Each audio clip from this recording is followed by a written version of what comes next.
Coucou les gros bidous, on va continuer l'exploration carte par carte pour l'instant des arcanes majeures du tarot ultraviolette en espérant qu'on aille un peu plus loin par la suite.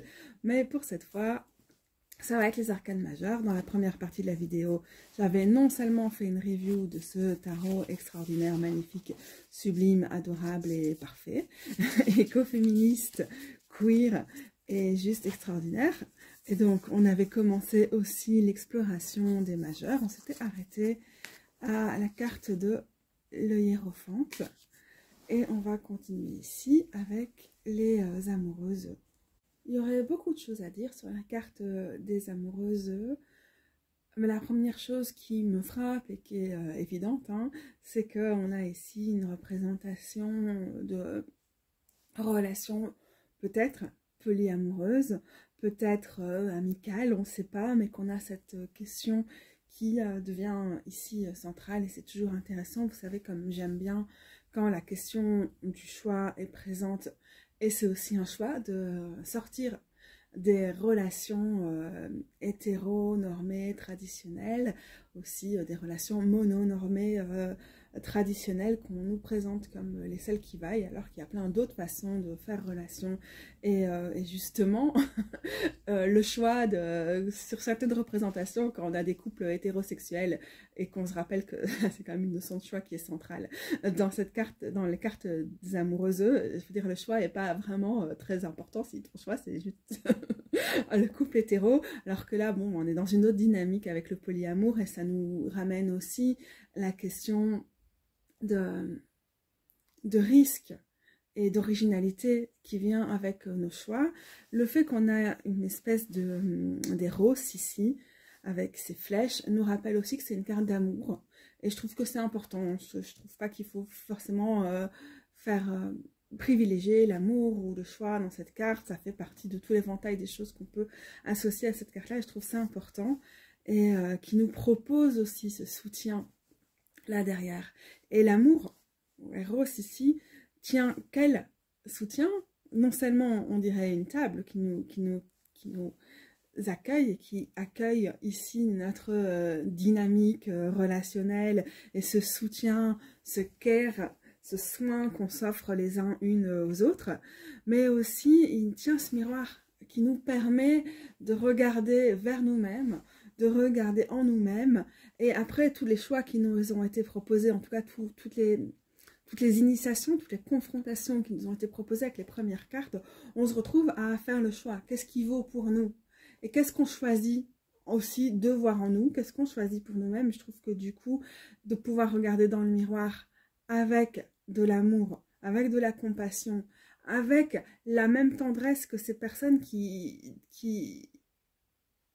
se font du souci pour nous et care, je sais pas comment dire, mais qui ont de l'amour pour nous, voilà, de ramener cette même tendresse en fait vis-à-vis de nous-mêmes. Donc j'ai aussi l'impression qu'on a une espèce de douceur radicale, de tendresse radicale qui émane de cette carte, qui fait le plus grand bien aussi, et c'est un choix important, le choix de la douceur, de la tendresse radicale par rapport aux normes sociales, à ce qui nous est transmis, qui peut être des notions de compétition, etc. Et d'être ici et de placer l'amour au centre, c'est aussi quelque chose qui présente un tournant dans les majeurs, et un envol, et un élan, et bah oui, ce choix radical d'aller vers quelque chose de différent. Je trouve qu'on a aussi l'originalité des Gémeaux et des signes d'air en général qui se retrouvent du coup là dans la carte. L'élément d'air étant représenté ici avec la prédominance du ciel et des nuages, je trouve. Alors on a ici aussi le clin d'œil à la carte, au symbole plus traditionnel de la carte, avec les deux arbres, dont l'arbre de la connaissance ici qui est en feu. Ce qui est intéressant, c'est qu'on a un symbole qu'on va aussi revoir, enfin une symbolique qu'on va revoir tout au long du tarot, c'est les racines qui sont apparentes. Et on va le voir lié à plein d'éléments, donc ça va être un exercice qui va être super intéressant à faire avec ce tarot, c'est d'aller prendre tous ces symboles et de voir qu'est-ce qu'ils veulent dire, comment... Oui, Shawin est d'accord. vois ces petites papates là dans le cadre, oh, c'est trop mignon ce chat. Comment ça va revenir au fur et à mesure, voilà, bref. Et j'aime aussi un des autres motifs qui va être extrêmement présent dans tout le tarot, c'est la spirale. Et ok, je pense que la Violette a suivi le cours Tarot for the White Soul de Lindsay Mack, qui est une personne qui a créé la méthode Soul Tarot, donc Tarot de l'âme. Je pense, hein, la Violette, si tu déments, je t'en prie, commente et dis-nous, mais je pensais qu'on en avait discuté à un moment sur Instagram, je crois. Voilà. Moi, je suis pas mal des cours de Lindsay Mack et ses podcasts et tout ça, même si j'ai pas suivi ce cours-là en particulier. Bon, enfin, tout ça pour dire un des grands enseignements par rapport au tarot de Lindsay, c'est la notion d'une vie qui serait spiralée. Qu'est-ce que c'est la spirale? C'est aussi quelque chose qui nous invite à pratiquer le tarot pour cet instant T, pour ce qui arrive maintenant, en se disant, mais de toute façon, dans la spirale, ok, les choses, elles sont non seulement cycliques, mais elles vont s'ouvrir, se dévoiler, mais on ne peut jamais voir très très loin devant soi. Donc, inutile d'essayer de trop... c'est aussi une façon de travailler le tarot qui est informé par les questions de traumatisme. Inutile d'essayer de regarder trop en arrière et donc de se dire « Ouh, le pire peut arriver, etc. etc. » Ce qui fait partie de nos fonctionnements post-traumatiques, bien sûr. Mais le tarot peut nous aider justement à nous centrer, à chercher le centre et pas à chercher, et pas à favoriser... d'autres types de spirales qui vont être des spirales genre en mode ça tourbillonne et en mode très très angoissant, et le tarot peut nous permettre de nous centrer dans tout ça. Et pour ça aussi, dans la spirale, dans la courbe de la spirale, on peut jamais voir très très loin en avant ni en arrière, et tant mieux, parce que c'est ça qui nous aide à être là maintenant tout de suite, et c'est ça qui nous aide, je pense, à être il y a certains de ces cours qui s'appellent par exemple Tarot for What Is, être avec ce qui est là, maintenant, tout de suite, et d'éviter de se projeter, parce qu'on sait que ça fait partie aussi des réponses traumatiques, en particulier quand il y a des éléments déclencheurs ou quoi, d'anticiper à outrance ce qui pourrait arriver, de se rejouer des scénarios et tout ça dans notre tête.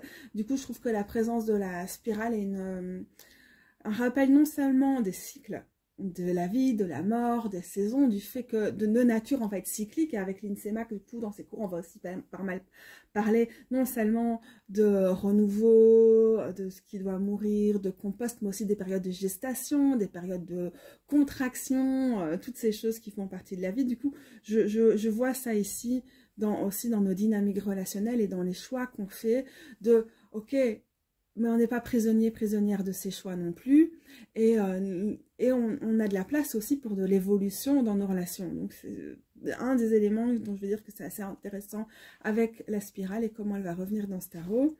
Et puis on a aussi un symbole infini ici et un cœur qui est très chouette. On a une présence quand même de pas mal des éléments, avec le feu ici, le cœur qu'on va pas mal retrouver associé aux cartes de coupe. La flèche et l'arc, ça nous fait penser aussi aux signes de feu en astrologie, par exemple, hein, c'est le symbole du Sagittaire, par exemple. On voit littéralement l'herbe par terre et tout ça, donc voilà.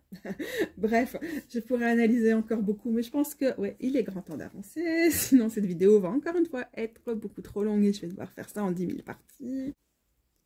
Le chariot, la carte du cancer, elle est vraiment spéciale, cette carte du chariot, je trouve.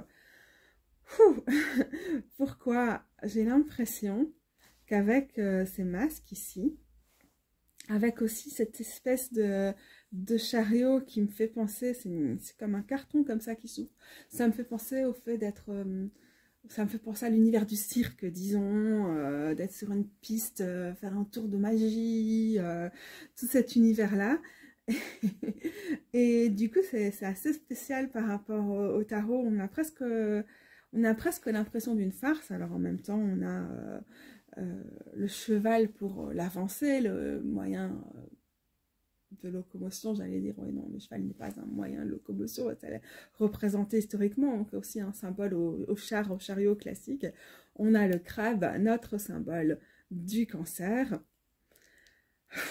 Mais ouais, cette carte, elle va me... Voyez, regardez, donc on a les rideaux hein, qui nous font aussi penser au fait qu'on est sur une scène. Donc cette carte, elle va m'amener à pas mal réfléchir, à pas mal penser. Alors avec les... À chaque fois, on a des clins d'œil à tous les éléments traditionnels, puis d'autres choses qui sont ramenées, comme la pluie ici. Donc c'est très intéressant, il y a une toute petite revisite des éléments classiques. Mais alors en vérité... J'aurais un peu de mal à... J'aurais du mal à l'analyser là, maintenant, tout de suite. Il y a eu des moments où j'ai regardé cette carte et j'ai eu plein de choses que j'avais envie de dire dans l'analyse. Là, je pense que je vais me contenter de mettre l'accent sur cette mise en scène et en quoi ça nous coupe peut-être de nos véritables envies, de ce qu'on a le plus envie de faire, et que dans cette course qui peut être le chariot, genre je vais vers mes objectifs, vers le succès ou des trucs comme ça, en fait on se coupe un petit peu de soi-même. Voilà, donc y a potentiellement peut-être cette question en fait, de représentation, de performance, de performativité qui peut nous faire être là en mode... c'est tellement exagéré qu'en fait, tout est amplifié, mais c'est plus vraiment sincère. Et donc, ça nous pose la question avec le cancer du cœur, du soin, de comment on prend soin de soi-même et des carapaces qu'on met et à quel moment est-ce qu'on a vraiment besoin de cette carapace, je pense.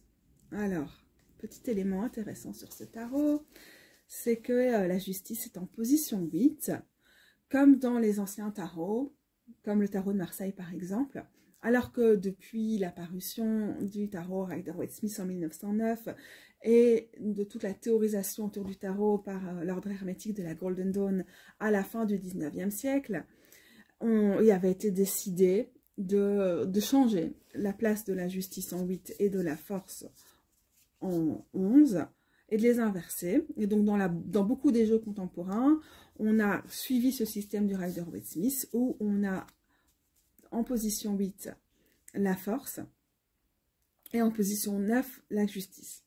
Pour des raisons un peu bancales, enfin pas bancales, mais c'est lié à leurs associations, les associations astrologiques pour les cartes. Vous voyez, là on avait ici hein, le cancer, et du coup dans la logique où la carte qui suivrait est la carte du signe suivant, donc la carte du lion, vous voyez le symbole ici, il fallait mettre la force en suivant. Alors après, la force, avec ce symbole de l'infini, nous fait aussi penser au 8. Et donc, c'était logique pour eux qu'elle soit en 8. Évidemment, je pense qu'avec l'habitude, on peut, si on accorde de l'importance aux chiffres, on peut tout à fait soutenir la force en 8 ou la justice en 8 et inversement. Ça dépend des systèmes. C'est vrai que plus je pratique... Parce que j'ai appris avec le Rider-Waite-Smith, et donc pour moi, ça me convenait parfaitement d'avoir la force en 8. Mais plus je pratique et plus je trouve ça quand même assez intéressant, la justice. Ici, au bout de la première ligne, hein, on est en train de terminer, on a terminé avec le 7, la première ligne, et on commence la deuxième ligne, donc dans la logique où on divise les 21 cartes de 1 à 21, donc du magicien au monde, en 3 lignes de 7 cartes. On vient de passer à la deuxième ligne, qui est du coup une ligne de profonde remise en question, de mort, dans le sens où il y a beaucoup de métaphorique, hein, mais dans le sens où il y a beaucoup de choses auxquelles on s'est accroché qui n'ont pas fonctionné, comme on a vu avec ce chariot qui peut parfois être une représentation, mais qui nous pose la question, mais qu'est-ce qui compte vraiment? Est-ce qu'il ne faut pas changer de véhicule ou d'apparence pour être au plus proche de ce qui compte pour nous? Et la justice dans sa capacité à trancher, à scinder, peut aussi faire sens ici pour commencer la nouvelle ligne. Elle est un peu radicale. Tout comme la force fait sens parce qu'elle nous ramène à la confiance que malgré toutes nos craintes, malgré tout ce qui semble nous dévorer, qui semble rugir, au fond de nous, on a cette capacité d'y aller dans cette exploration de nous-mêmes, de ce qui compte pour nous et toutes ces choses difficiles. Mais la justice me paraît aussi intéressante pour cette façon de trancher ici et de nous ramener aussi la subtilité avec cette balance, hein, c'est la carte du signe de la balance, elle ramène de la subtilité La balance, c'est ce signe double. On a les deux côtés là de la balance. Du fait qu'il va falloir sous-peser, qu'il va falloir être plus en nuance, oui, plus en subtilité par rapport aux archétypes qu'on a fréquentés à travers la première ligne de l'arcane majeur. Et du coup, c'est intéressant, je trouve, d'avoir cette vision, ouais, nuancée, subtile, que nous ramène la justice, et en même temps, cette capacité de prendre des décisions. Alors moi, ce qui me frappe dans cette version de la justice, il y a pas mal de choses, et j'ai certainement beaucoup à étudier avec cette carte aussi, c'est ces plantes. D'ici, je dirais que c'est du liseron, mais je ne sais pas si c'est une carte qui pousse au Canada, donc voilà. Mais ça me fait penser aussi à Vénus, qui, avec la balance, est donc la planète qui est associée à cette carte. Et donc, bien sûr, à la beauté, aux plantes, qui sont des associations traditionnelles de Vénus, donc aux choses qui nous font du bien, qui nous émerveillent, mais aussi c'est une planète profondément relationnelle, et on voit ici qu'on a une plante grimpante qui va s'accrocher, et là par rapport au côté tranchant de l'épée, de l'air, de la justice, qui peut être très tranchant dans le mode ça fait scission, ça dissocie dans le mode extrêmement patriarcal, en fait au moment où le liseron se met autour, ben on a quelque chose qui va d'office arrondir, et en fait l'épée ne sert plus tant à trancher qu'à servir ici à équilibrer la balance, à être le point de, comment on appelle ça, sur lequel se répartissent les poids de la balance. Et donc, en fait, c'est pas tellement une justice qui tranche, qui sépare, qui décide, qui, on dit souvent, la justice, c'est la carte des conséquences et des causes, des conséquences de nos actions et tout. Là, on est dans quelque chose qui est plus une question de dosage, qui va en plus faire un rappel à la dernière carte de cette deuxième ligne, qui est la carte de la tempérance, hein, où voilà, on a aussi là les deux récipients, sauf qu'on est complètement dans une autre dynamique, et quoique, hein, vous voyez directement ici aussi, avec les ailes et les yeux ici, et les ailes, les spirales et autres symboles ici, que ces cartes vont se répondre. Donc je trouve ça vraiment intéressant qu'elles soient mises ici. Donc on a des personnes dont les mains sont entrelacées, et donc on a un choix par rapport à la carte de la justice, qui est vraiment pas de trancher, de prendre des décisions radicales sur les causes et effets, mais de choisir les relationnalités, de choisir d'être en relation, de choisir de faire lien et de choisir l'entrelacement. Hein. C'est vraiment quelque chose qui est super présent ici. Je trouve ça intéressant aussi dans la mesure où c'est une carte du signe de Balance, et bah, du coup c'est le signe de la diplomatie, des relations interpersonnelles, du soin et de l'écoute qui est apporté aux personnes en face de nous. Et donc c'est une représentation de la justice qui me parle beaucoup dans ces liens avec la balance. Et quand je vois cette représentation de la justice, je me dis que c'est une carte avec laquelle j'ai assez peu travaillé, que je connais pas si bien que ça, en fait, je la tire pas si souvent, je suis pas allée en profondeur avec elle, et voir cette représentation de la justice, je dois dire que ça me donne trop envie de me plonger beaucoup plus loin dans cette carte. Et désolée, je bouge mes jambes, je commence à avoir mal. Et donc voilà, c'est vraiment sympa de voir cette représentation, très inspirante. Hop. Je m'installe tranquillement, j'ai fait tomber ma bouillotte, une de mes bouillottes.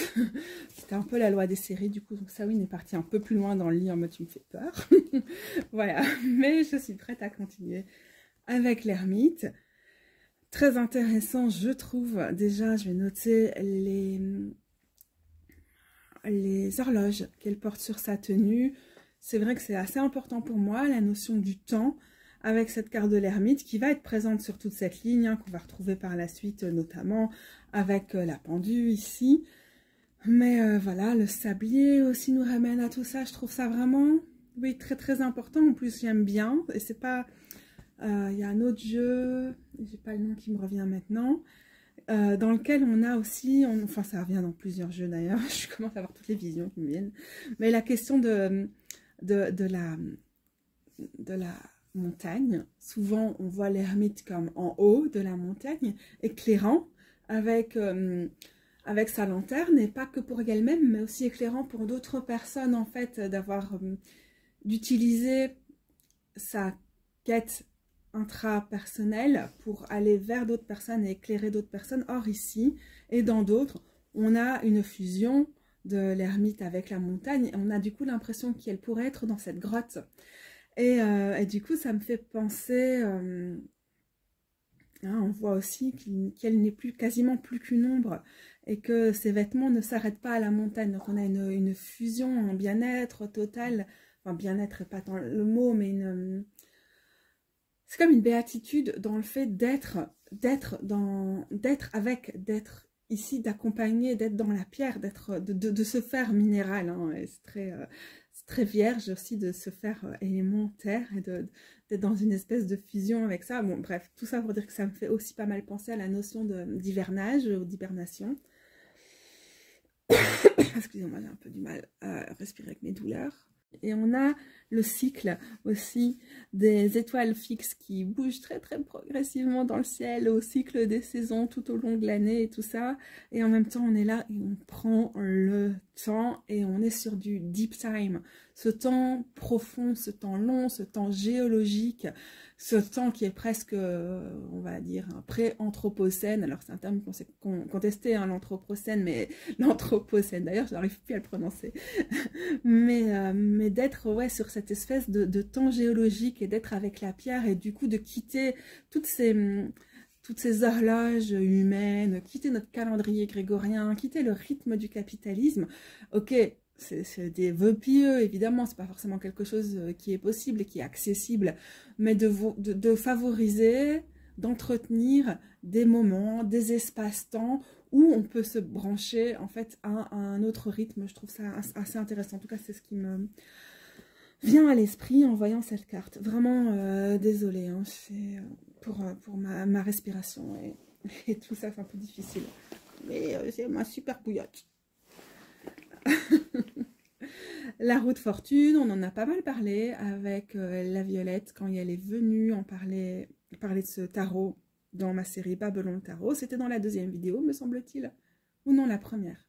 Je mettrai le lien en dessous des 2 vidéos avec elle de toute façon. Donc voilà, je vous invite vraiment fort à aller regarder ça si vous voulez avoir ses propres interprétations. Moi, ce qui me marque le plus ici, c'est qu'avec les différents... Bon, on a la nuit qui est en train d'activer le centre de la roue, qui est quand même l'endroit auquel aspirer, en fait. Quand quand on n'a pas forcément contrôle sur les événements, plutôt que de les subir, essayer d'être le plus près possible de ce point d'équilibre est quand même un élément qui peut être assez intéressant. Puis cette nuit, c'est quand même un peu l'univers, nous rappelle aussi toute l'expansion, tout l'espace que prend la planète Jupiter qui est associée à cette carte. Mais j'aime bien les personnages qui nous rappellent vraiment les différentes postures qu'on peut prendre par rapport à ces changements qu'on subit, qui peuvent être positifs comme négatifs, ou enfin en général c'est neutre, hein, ce qui va surtout être positif ou négatif, c'est notre réaction, ou notre non-réaction, enfin, c'est ce qu'on en fait, quoi, disons. Mais donc, on a plutôt des événements extérieurs qui sont difficiles ici, en tout cas, vu les réactions. Puis, on peut avoir ici la politique du déni, ou de vraiment se boucher les oreilles, je ne veux rien savoir. On a cette épée, genre, ça nous rappelle quand même que dans notre tête, ça panique, mais on essaie de gérer notre panique en coupant le bruit. Alors vous allez me dire, mais non, mais la personne est en fait en train d'ouvrir ses oreilles et d'essayer de sentir peut-être des bruits au-delà. Bah, c'est bien possible. C'est quand même intéressant aussi. Alors, on a l'impression que du coup, c'est très traditionnel avec cette carte, la personne qui essaie à tout prix de monter en mode, oh, mais c'est la roue tourne. Alors moi, je veux d'office être au sommet, mais est-ce que ça vaut toute cette énergie?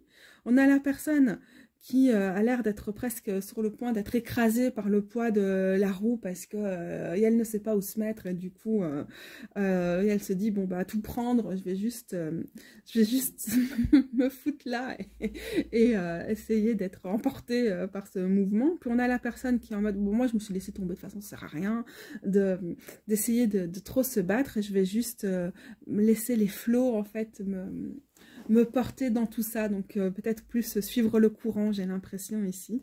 C'est donc intéressant, hein, cette représentation de l'eau qu'on a là, et j'allais dire autre chose.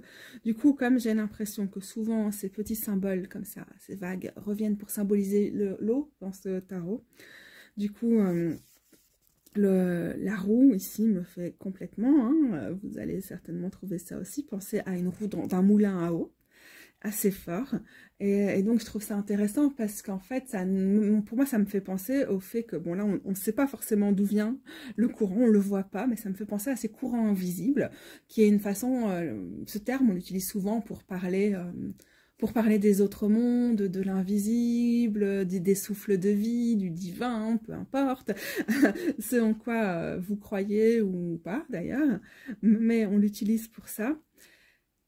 Et avec la roue, ici, ok, d'accord, on a le personnage de la nuit qui tourne, mais si on laissait le mouvement se faire, le mouvement de l'eau, ou peut-être même ce mouvement-là, elle est aussi, cette roue, ce qui génère de l'énergie, ce qui peut transformer le courant en énergie. Et du coup, qu'est-ce qu'on va faire? Où on va la mettre? Et donc, peut-être que c'est la question qu'aucun de ces personnages qui sont soit en train d'essayer de profiter de ce mouvement, soit en train de le subir, soit en train de se laisser porter, soit en train de... Personne n'a peut-être ne s'est dit, ok, je regarde l'énergie qui est en train de se créer par ce mouvement de friction, par la force du courant, et dans quoi le moment opportun, parce que c'est pas vraiment une ligne d'action, on est dans la ligne du milieu de l'arcane majeur, dans quoi je la mettrai? Qu'est-ce que je vais faire de cette force? Est-ce que ça va être un courant électrique? Est-ce que je vais l'utiliser pour broyer mes graines de blé, faire ma farine? Voilà, j'ai comme ça des images qui me viennent avec cette carte. La force va assez fort me rappeler le pendu, hein, comme souvent. On a aussi la notion de grotte ou de colline qui revient ici. J'ai presque l'impression qu'on a un sol un peu boueux, comme ça, que la personne s'est posée sur une pierre. Motif de la pierre qu'on va aussi voir à certains endroits à travers le jeu, que je trouve qui rappelle aussi par ses couleurs celles qu'on voit ici avec le hiérophante et qu'on verra peut-être ailleurs. Là, on a l'impression en tout cas que les arbres qu'on voit là-bas sont loin, que peut-être on s'est isolé, mais on s'est isolé avec quoi? Ici où tout est possible, avec cet ours, c'est quand même un animal particulièrement terrifiant.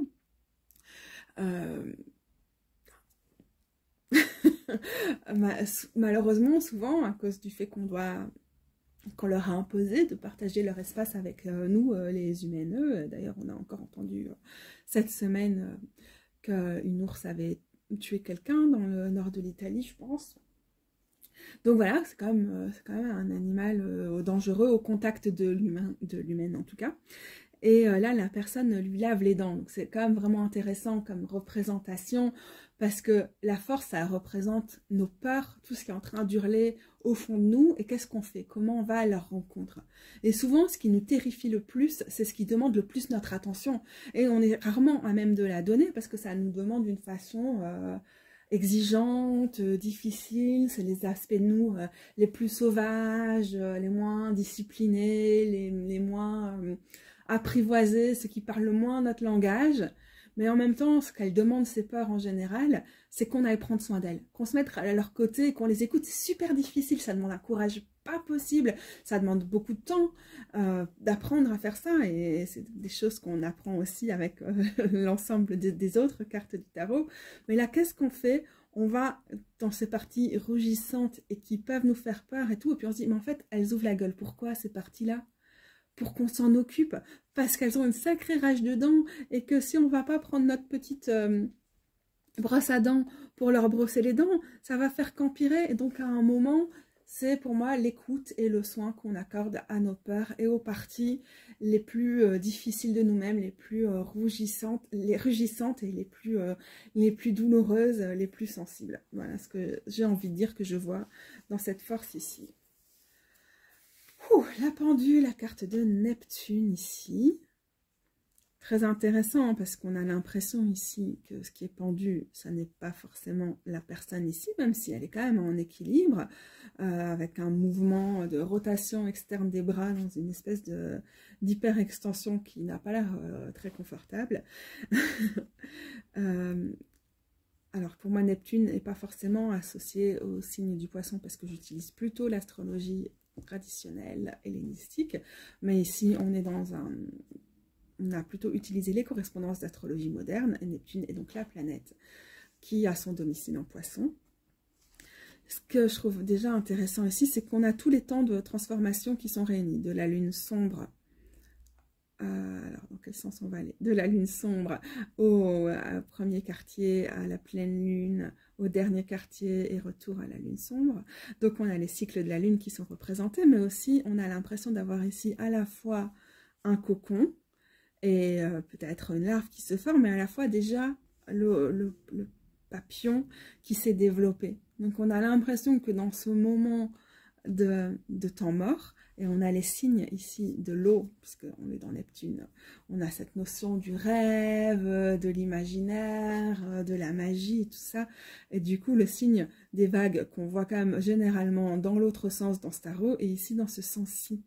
On a quand même une sacrée perte de repères, mais aussi, du coup en le voyant dans l'autre sens, un sacré changement de perspective qui vient quand on accepte le temps, la suspension, avec la pendule. Le fait de ne pas forcément tout savoir, mais que c'est dans ce temps-là que quelque chose naît, dans ce cocon, dans lequel même, en fait, si on a l'impression d'être complètement développé, qu'on a déjà nos ailes et tout ça, on retourne dans le cocon. Alors, on peut aussi avoir l'idée que c'est le moment où on vient de sortir du cocon, on est un papillon, on ne peut pas s'envoler tout de suite, il faut d'abord que nos ailes se déploient, qu'elles prennent le temps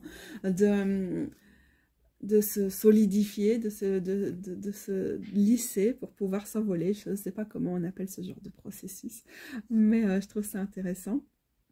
Les signes des vagues sont aussi repris ici, hein, avec l'allusion à la mer, sur le legging de la personne. Et alors,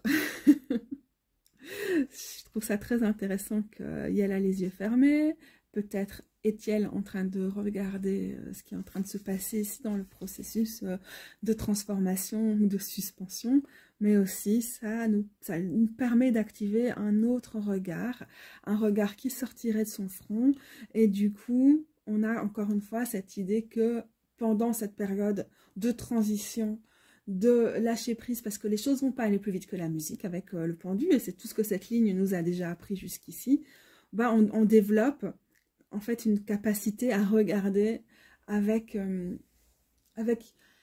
autre vision, avec une vision intérieure, avec une vision, avec une autre perspective. Voilà, j'ai un peu toutes ces idées qui me viennent avec cette carte-là pour l'instant. Oh, j'ai envie de bailler. Pourquoi il y a un symbole de la terre ici avec la mort? Moi, ça me fait penser au compost, à tout ce qui est en train de changer ici. Puis on a l'eau derrière. Le signe du scorpion ici, qui est donc un signe d'eau. Assez tarot de Marseille. Aussi cette représentation avec le squelette et Sappho. Je commence à fatiguer, mais je veux au moins aller jusqu'au bout de cette deuxième ligne, donc finir ici avec la tempérance. Très aquatique d'ailleurs cette ligne. On voit ici encore une fois le mouvement qui revient, qui nous rappelle celle du pendu. Ok. Je remarque déjà ces couleuvres ici, couleur feu, qui me font penser au côté transformationnel du scorpion, et puis aussi au fait que le scorpion c'est le signe de Mars dans le système traditionnel, et donc vraiment une planète de transformation associée au feu et tout ça aussi. Et voilà, j'ai l'impression qu'en fait, ça pourrait être un arbuste, mais ça peut aussi être, avec ma faux, je suis en train de faire du passage, peut-être vers la mer. Je suis en train d'enlever des herbes, qu'est-ce qu'elles font, qu'est-ce qu'elles cachent, est-ce que je mets à jour ces couleuvres en le faisant, qu'est-ce que je vais leur proposer comme abri à la place, mais du coup je coupe ces herbes, peut-être je les mets ici sur mon tas de compost, potentiellement, je suis pas certaine, c'est ce que ça me fait penser avec la présence du cycle de l'élément de terre ici. Donc avec les couleuvres évidemment, on a cette idée de renaissance, hein, qui revient souvent avec le symbole du serpent, avec les mues du serpent, etc. Et ouais, voilà, je suis désolée, je suis un peu trop fatiguée pour en parler en détail. Et Oui. De toute façon, j'ai encore quasiment pas utilisé ce tarot que j'ai que depuis quelques jours, donc c'est normal que j'ai pas des choses à lire sur toutes les cartes à l'heure actuelle. Et tant mieux peut-être. Alors, la première chose que je vais remarquer sur la carte de la tempérance, qui est donc une carte qui est associée à un signe de feu, à savoir le signe de Sagittaire, comme vous voyez ici, c'est la grenouille ou le crapaud qui est là, et les têtards. Donc, avec ces amphibiens, on a aussi cette idée de cette capacité à être entre les mondes, à être à la fois un animal purement aquatique, à certaines parties des stades de notre développement, et les stades du développement, c'est aussi ce qui était un des éléments qui revenait par exemple avec le pendu, et en même temps de pouvoir avoir cette capacité à vivre sur Terre en ayant besoin de l'eau sous sa forme adulte. Et voilà, c'est quelque chose qui est assez présent dans la carte de la tempérance, la capacité d'être entre les éléments, d'être entre les pôles, et de n'être ni de l'un ni de l'autre. C'est une carte qui est souvent associée au feu et à l'eau. Voilà, alors ici on a encore d'autres symboles. On a ici bon, le soleil revient souvent, mais symbolise aussi l'esprit sur cette carte ici de la tempérance, parce qu'on le voit aussi ici dans le soleil qui apparaît là. L'air est repris ici, c'est peut-être moins traditionnel comme association, plus souvent on voit le symbole du feu et de l'esprit, mais ça me fait penser aux iris ici, qui sont les symboles de la déesse Iris, enfin qui doivent leur nom. Alors la déesse Iris, ou peut-être est-ce l'inverse, et du coup qui sont des plantes messagères, Iris étant la déité qui... contrairement à Hermès qui avait aussi la capacité d'aller vers les enfers et de faire le lien entre les mondes, y compris les mondes souterrains, Iris est plutôt celle qui va faire le lien entre l'Olympe, entre le ciel, entre du coup peut-être l'élément air et la terre. Ça m'intéresse beaucoup et vous allez le revoir aussi arriver avec ici l'élément de l'étoile. C'est qu'on ne sait jamais trop si on a les pieds dans une mare, dans l'eau, sur la terre. Souvent, dans les représentations classiques, on voit quand même, et dans la tempérance, et dans l'étoile, s'il y a un pied sur le rivage, s'il y a un pied dans l'eau, tous ces trucs. Mais ici, on ne sait plus très bien si c'est de la vase, si c'est de la boue, si c'est un rivage. Il y a un côté très marécageux dans ce tarot, malgré une grande légèreté sur les images. Dans beaucoup de traditions et dans certains folklores, les marécages sont associés à des énergies pas très nettes, un peu trickster, un peu joueuse, un peu rusée, un peu futée, un peu pas très très fiable. Mais en même temps ici, moi je trouve ça très intéressant, très apaisant. Ça nous propose vraiment ces endroits humides où, encore une fois, comme je disais, on ne sait pas très bien dans quel élément on est, parce qu'il y a le côté alchimiste de cette carte, on mixe les éléments, on les mélange. Je trouve ça intéressant que ce qu'on voit souvent ici comme étant des ailes, ça pourrait être les montagnes, qu'on voit aussi d'ailleurs souvent sur cette carte et qui sont d'ailleurs représentées ici. On a le retour des spirales, on a encore une fois le soleil qui est là, et en même temps qui émane de la personne, ça c'est assez traditionnel comme image. Et puis on a ces coupes qui traversent la personne et ces mains qui semblent quitter la personne. C'est bizarre, c'est comme si on était vraiment dans cette étape de transformation après la mort, le renouveau. On va pouvoir entrer dans la dernière ligne, la ligne du renouveau de l'arcane majeur, et du coup voilà, il y a toute cette transformation qui est là, et c'est comme si le lâcher prise de ce qu'on ne, ça veut dire de ce qu'on ne peut pas contrôler, mais c'est un peu cliché en fait comme phrase, je sais pas si j'ai envie de dire ça, mais toute cette question de notre positionnement, et d'accepter aussi que parfois à notre niveau, au niveau du microcosme, je sais pas comment dire. Non, je crois que je commence à être trop fatiguée pour dire de grandes choses, mais ce que j'aime bien, c'est cette idée de transition, d'être entre les éléments, de se laisser porter, d'être le courant, d'être traversé par le courant, par les eaux, par l'intuition, par tout ce qu'on avait avant. Et voilà, on a complètement pour moi l'idée aussi ici avec cet état de renaissance. Et peut-être aussi de sortir un peu des profondeurs qu'on a visitées à travers toute cette deuxième ligne et de regarder vers les iris, vers les messages qui nous arrivent, vers le soleil qui se lève et d'accueillir ce renouveau pleinement, je trouve, ici avec la tempérance. Donc je pense clôturer cette vidéo pour aujourd'hui. Et la dernière ligne des arcanes majeurs fera probablement l'objet d'une vidéo à part. J'espère un peu moins longue que celle-ci. Je sais pas, je suis pas vraiment la spécialiste des vidéos courtes, mais bon, voilà. Ça me tenait à cœur, en tout cas, d'avancer dans cette analyse du tarot ultraviolette. Est-ce que c'est des analyses? Est-ce que c'est des premières impressions? Ce que j'essaie de faire, en tout cas, c'est de vous dire quels sont les éléments qui me marquent à ce stade-ci sur chacune des cartes et comment je pense me l'approprier ici. En fait, du coup, j'ai pas mal travaillé par écrit sur des textes et du journaling et tout pendant quelques jours. Et du coup, cette semaine-ci, je suis complètement incapable de le faire parce que mon dos m'a repris. Donc, quand j'ai vraiment des grosses crises et des grosses crampes, je suis au lit. Et le reste du temps, je marche beaucoup. Je fais mes exercices de CED sur mon tapis de yoga là-bas, tout ça. Et du coup, voilà, j'ai pas le temps d'écrire mes interprétations des symboliques des différentes cartes, de comment j'ai envie de me les approprier, de ce qui me marque. Et donc, je vous utilise un peu le prétexte de ces vidéos pour faire oralement ce processus qui me permet de fixer un peu les éléments, de voir à chaque fois que je me penche sur les cartes de nouvelles choses et d'avoir envie de continuer à explorer. Donc voilà.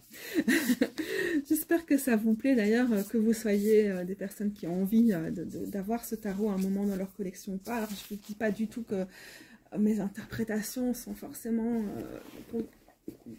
en concordance avec ce que la personne a voulu mettre dans le tarot, ni avec ce que vous verrez, ou que c'est plus juste que d'autres interprétations. C'est juste pour moi l'occasion de vous montrer ce processus désolée, je commence à avoir un peu trop mal, de s'approprier un tarot, surtout quand il y a des symboliques qui lui sont propres comme celui-ci, que ça va nous demander un petit peu de temps pour creuser et pour le comprendre, et beaucoup de tirages aussi certainement. Voilà. Voilà où on en est avec cette deuxième ligne de l'arcane majeur, et j'espère vraiment à un moment, mais une fois que j'aurai fini l'arcane majeur, je vais d'office faire une pause, de vous retrouver pour faire le même exercice avec le reste. Et j'ai une crampe, alors je vous laisse, bisous les gros bidous et à bientôt.